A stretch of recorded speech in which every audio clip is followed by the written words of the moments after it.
আসসালামু আলাইকুম প্রিয় বন্ধুরা, কেমন আছেন সবাই? আশা করি ভালো আছেন। আমিও আলহামদুলিল্লাহ ভালো আছি। তো আজকে হচ্ছে আমরা এখানে কাজ করতেছি। কিছু খেসারি হয়েছিল আমাদের গাছের সাথে, অল্প কিছু খেসারি এবং মটরশুঁটি চাষ করা হয়েছিল। সেগুলা থেকে কিছু সিম উঠানো হচ্ছে, আপনারা দেখতে পাচ্ছেন। তো এগুলা অনেক জায়গায় অনেকেই খায় অনেকভাবেই। কেউ খিচুড়ি রান্না করে খায়, কেউ বা ডাল হিসেবে তৈরি করে খায়।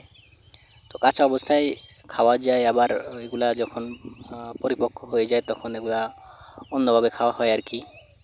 তো সেটা অবশ্যই আপনারা জানেন। এই বিষয়টা ভাবলাম আপনাদের সাথে কাজ করতে করতে শেয়ার করি। তো এই আর কি অবস্থা। তো আপনারা কে কে এগুলা কীভাবে খেতে পছন্দ করেন, খিচুড়ি নাকি ডাল হিসাবে? অবশ্যই সেটা কমেন্ট বক্সে জানাবেন। যারা শহরে থাকেন তারা তো এসব দৃশ্য আসলে গ্রামের এসব সচরাচর দেখতে পান না। তো তাদের জন্যই অবশ্যই আপনাদের কাছে ভালো লাগলে সেটাই আমার প্রাপ্তি। আপনাদের কাছে কেমন লেগেছে সেটা অবশ্যই কমেন্টসের মাধ্যমে জানাবেন। গ্রামীণ দৃশ্য, পাখির কলকাকলি, এই সমস্ত বিষয়গুলো, আমি তো গ্রামে থাকি, আসলে কৃষিকাজ করি, তো এই জন্য এইসব বিষয়গুলো আপনাদের সাথে শেয়ার করার চেষ্টা করি। আপনাদের মূল্যবান মতামত পেলে কাজ করার উৎসাহ এবং আগ্রহ আরও পাই। তো অবশ্যই সেটা আপনারা আপনাদের মতামত দিবেন, এই আর কি। তো এখানে দেখতে পাচ্ছেন আমি এগুলা ছিটতেছি এবং অনেকগুলা হয়েছে, অল্প কিছু করা হয়েছিল। তো তারপরে এগুলা কীভাবে করা হয় সেটা আপনাদেরকে দেখাবো কাছে থেকে। তো আপনারা এর আগের একটি ভিডিওতে দেখেছিলেন এগুলার শাকও খাওয়া যায় কাঁচা অবস্থায়, উপরের যে পাতাগুলা এগুলা ছেড়ে শাকও খাওয়া যায়।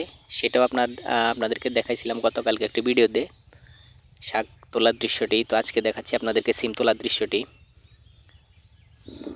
তারপরে আপনাদেরকে খুব কাছে থেকে দেখাবো আমি। এই যে দেখতে পাচ্ছেন আপনারা, খুব সামনে থেকে নিয়ে আসলাম এখন আমার হাতে। এগুলা এখন ছিটতেছি আমরা।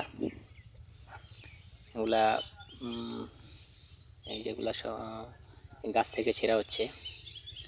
এগুলো হচ্ছে মটরশুঁটি, আছে কিছু, অল্প কিছু আছে খেসারি, সিম, দেখতে পাচ্ছেন আপনারা। তো কৃষিকাজ করতে আমার কাছে ভালোই লাগে। কৃষিকাজ এবং গরু পালন, এই দুইটা হচ্ছে আমার মেন কাজ। পাশাপাশি ফেসবুকে কিছুটা সময় দেই।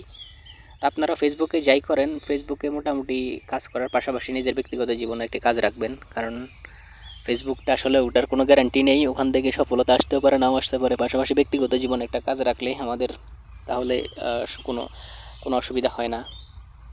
দেখুন এগুলো আমি কাছে থেকে ছিটতেছি, পাশাপাশি কিছু রঙিন প্রজাপতি আছে, উঠতেছে, দেখতে পাচ্ছেন। তারপরে আমার ওইদিকে আমার ঘাস কাটাও চলতেছে, দেখতে পাচ্ছেন। তারপর দেখতে পাবেন কিছু শালিক পাখি, পাখির ডাক, কিচিরমিচির আওয়াজ আপনারা অবশ্যই শুনতে পাচ্ছেন। ফাইনালি আমার আসলে চলে যাওয়ার সময় হয়ে গেছে এখান থেকে। আমার ঘাসও কাটা হয়ে গেছে। তো শেষ সময় দেখতে পাবেন কিছু শালিক পাখির উড়াউড়ি। তো সবাই ভালো থাকবেন। আমার ভিডিওটি দেখার জন্য আপনারা যারা দেখেছেন সম্পূর্ণ ভিডিওটি, সবাইকে অসংখ্য ধন্যবাদ এবং শুভকামনা, ভালোবাসা সবার জন্য সফলতা কামনা করি। আল্লাহ হাফেজ, সবাই ভালো থাকবেন।